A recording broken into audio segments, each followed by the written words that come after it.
راجہ رنجیت سنگھ کے 181ویں یوم وفات 29 جون کو حکومت پاکستان نے کرتارپور کی راہداری کھولنے کا اعلان کیا۔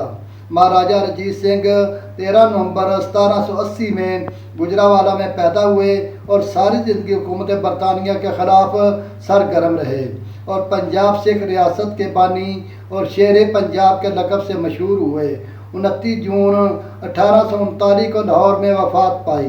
مہاراجہ رنجیت سنگھ کی گجرانوالہ دریا کے کنارے تعمیر کردہ 12 دری کی عالی شان صحرا انگیز محکمانہ عدم توجہی کی بدولت کھنڈرات میں تبدیل ہو رہی ہے۔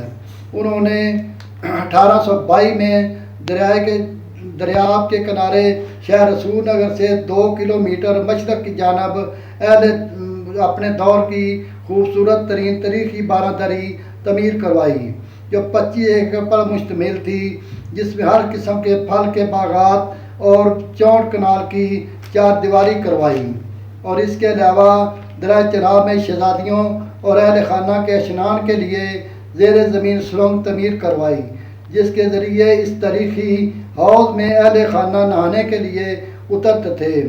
مہاراجہ رنجیت سنگھ ہر سال 3 ماہ کے لیے اسی 12 دری میں قیام کرتا۔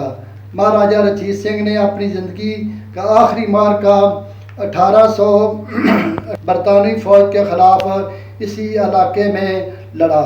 12 دری میں ایک حصے میں انگریز فوج کے جنرل چارلس رابرٹ لارڈ کی قبریں محفوظ ہیں۔ اسی جنگ میں انگریز کی آرمی کے 16 افسر ہلاک ہوئے اور 64 زخمی ہوئے اور 14 لاپتہ ہوئے تھے۔ اسی کے علاوہ سکھ اور ہندوؤں کی مڑیاں بھی موجود ہیں اور محکمانہ تحفظ ثقافتی ورثہ کے عدم توجہی اور نااہلی کی بدولت اسی ثقافتی اور تاریخی ورثے کی آثار محروم ہو رہے ہیں۔